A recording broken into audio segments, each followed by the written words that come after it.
Hello everyone, welcome back to another episode of r/AskReddit. Before we get started, make sure to subscribe so you will never miss a video. So let's get started. What's your childhood mystery that you finally solved years later? I met my wife in college, and when we were dating she often mentioned that when she was a kid she had a play doctor's kit that was stolen from her house.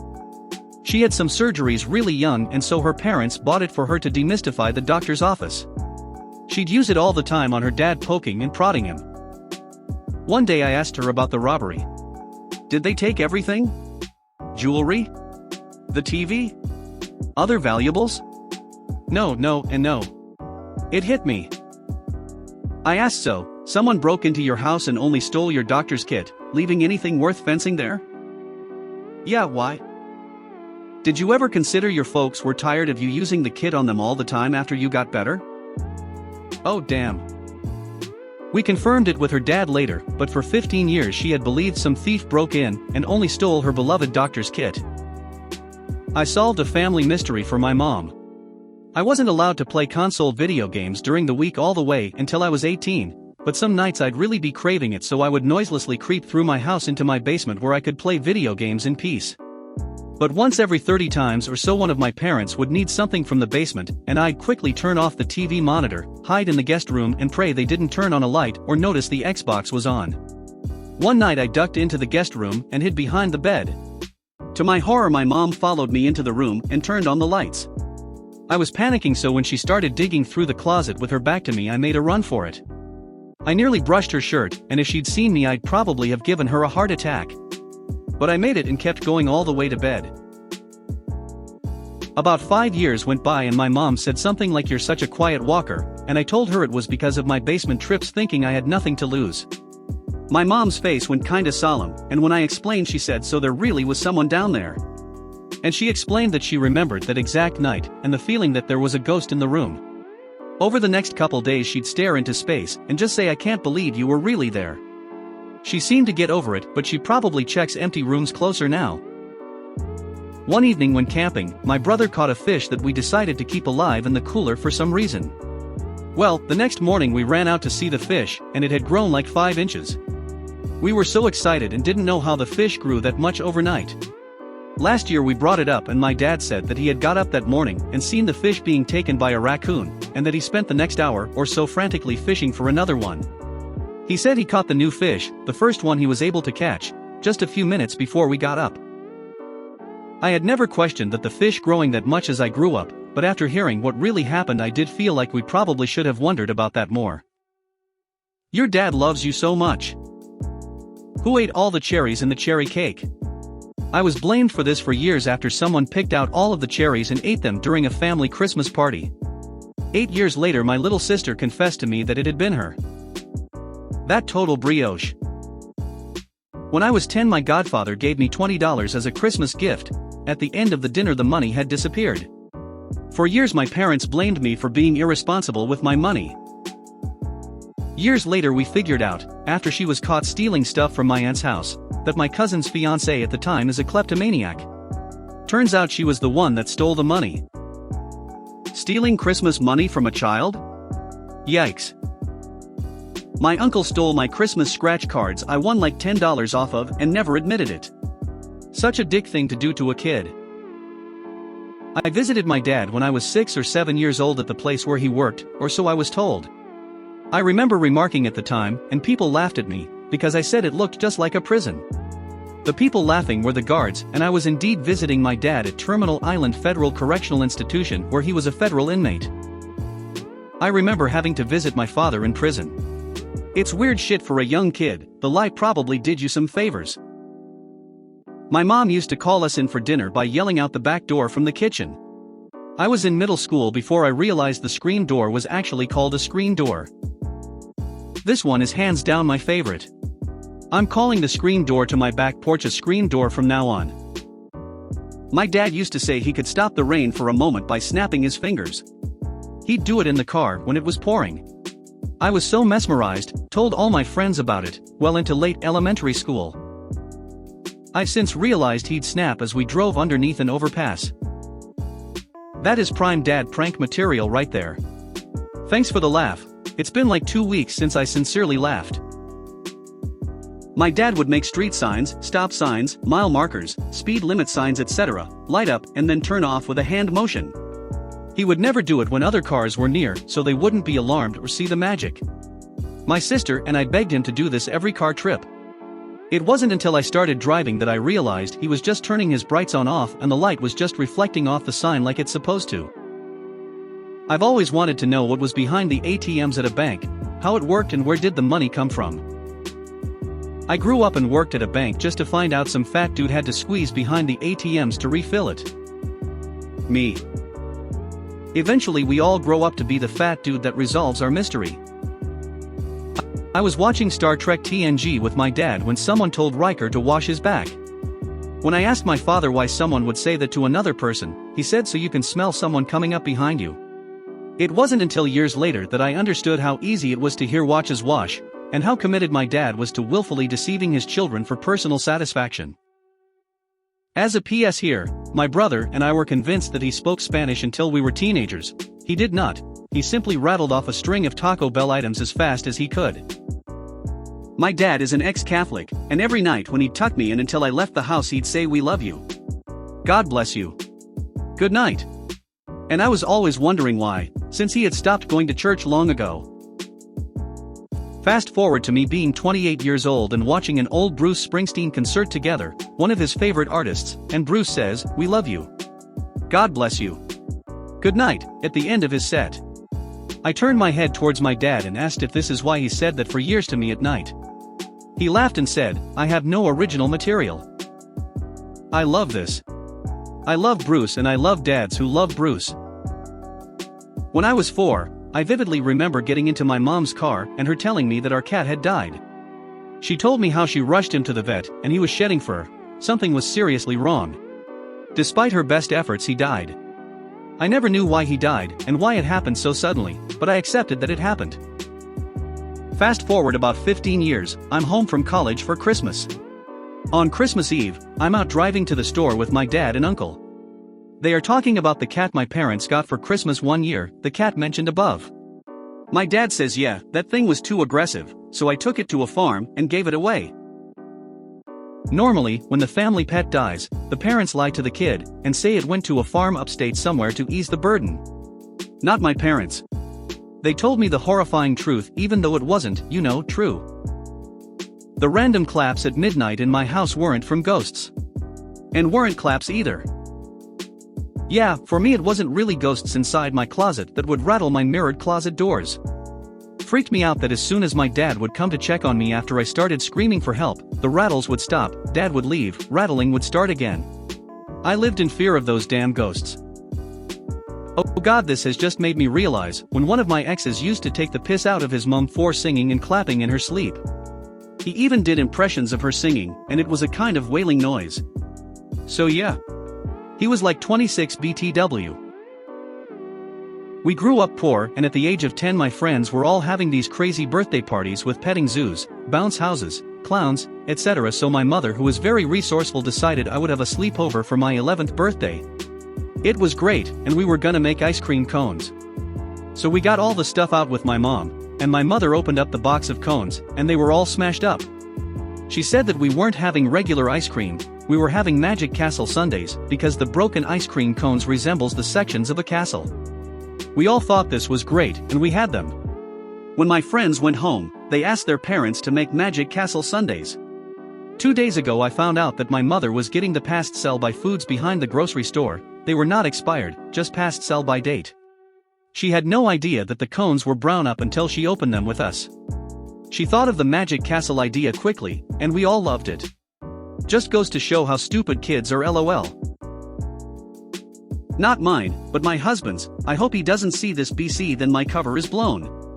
He said in middle school, there was a time that he'd get pulled out of class to shoot free throws in the gym. Only him.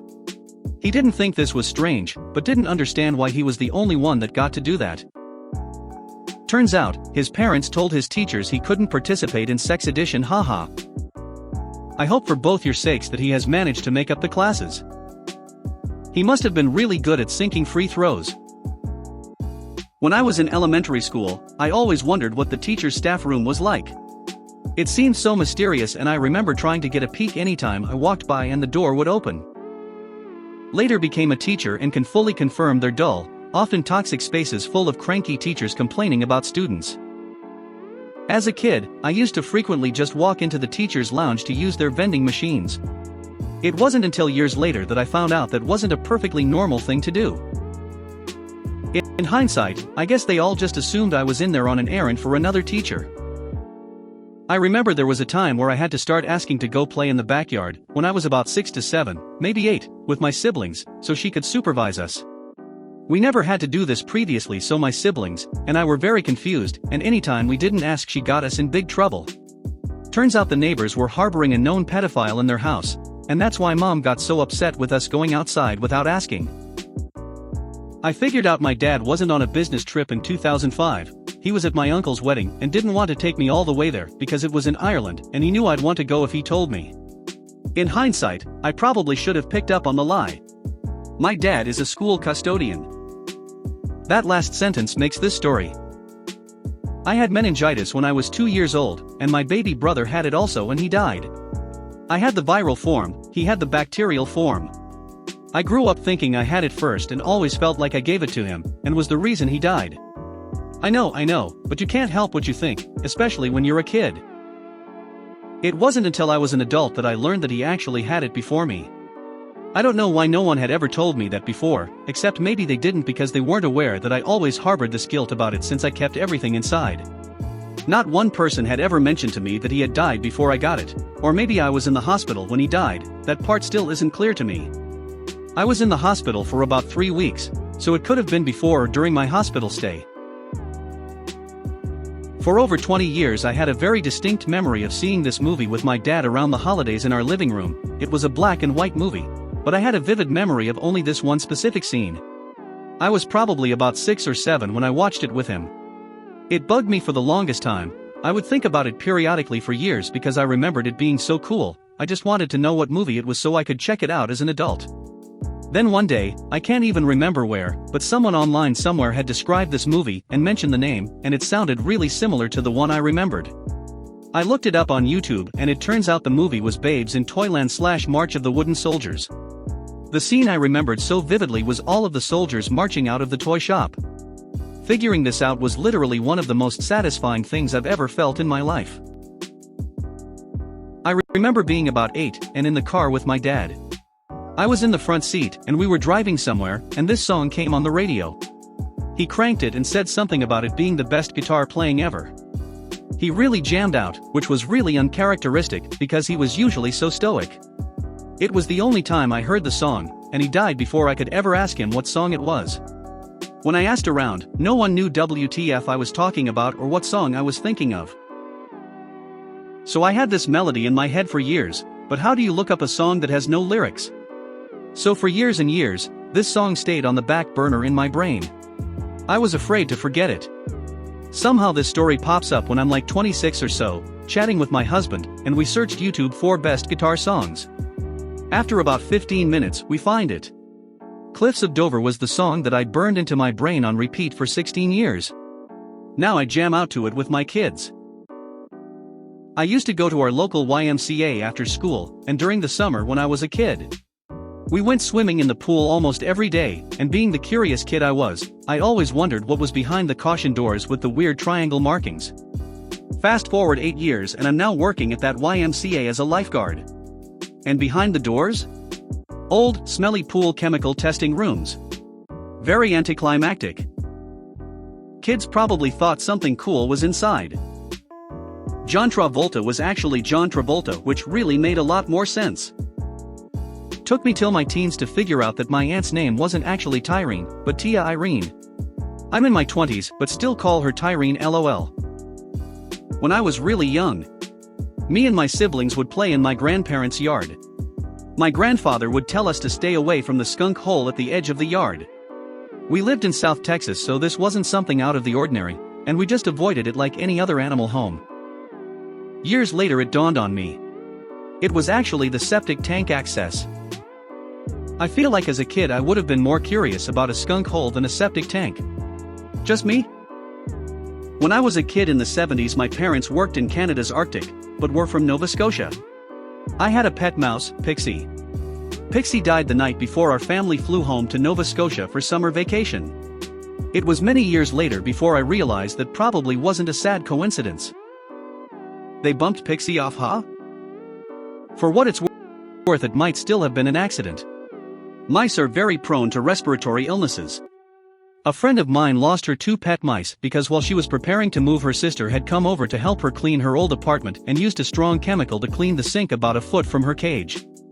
She was fine near the spray and didn't realize they couldn't breathe until it was too late. How Sinterklaas made the Pepperniton fall through the ceiling. I quickly discovered Santa wasn't real when I was a kid, but I was certain that the Dutch version, Sinterklaas, was real because in December, Pepperniton, tiny Dutch cookies, would suddenly rain down on me, and I thought Sinterklaas was on the roof dropping it through the ceiling. I was so convinced about this that I bragged to the kids in my class that my Santa was real, and theirs was fake, but the Dutch Santa only visits Dutch kids in America. Apparently my mom would carry handfuls of Pepperniton in her pockets, and when I wasn't expecting it, she would throw it up in the air above me. I don't know how I didn't realize what was going on at the time. The first year I was in on the secret, and I watched my mom throw Pepperniton on my brother. It seemed so obvious. Reverse of this, as a kid, my dad would call me from the other side of the house to bring him something to drink from the kitchen. He always drank from a straw, and about first grade, I started getting annoyed at this, so I started poking a tiny hole in his straw as my own little vengeance. I didn't come clean about this until I was like 22 years old. The look on his face was priceless. It's like he instantly snapped back to then and knew exactly what I was talking about and just said, "Son of a, you did, didn't you?" He just thought we bought cheap straws. That there is fucking amazing. That as a kid you thought to do that, and that it was such a weird thing that your dad stored that in his memory bank to recall it 15 years later. My dad used to occasionally burst out with this one line of a song. Said Barnacle Bill the Sailor. Only ever that line. When I was 6 or so I asked him why, and he said it was an old drinking song that was absolutely filthy, and I was too young to hear the rest of it. This continued once or twice a year until I was 18. I told him I was an adult now, and he could tell me the rest of the song. I distinctly remember him looking up from the newspaper, sighing and folding it, then going, "The truth is I can never remember the rest of the song." And then went right back to reading the newspaper. Your dad wasn't wrong about it being a filthy song. In kindergarten I had a guinea pig that turned into many guinea pigs after I babysat the class guinea pig for Christmas break. Parents were thrilled. Anyway, my teacher took the entire family back to her house, and was supposed to sell them, and I would get my original guinea pig back. They never returned, and my parents told me they all got sold together as one big happy family. I didn't find out until I was maybe 25 that a coyote actually got into the cage, and they all got eaten together as one big happy family. This is the way. If you made it to the end of the video, thanks for watching. Don't forget to like, subscribe and share, and we will see you in the next video.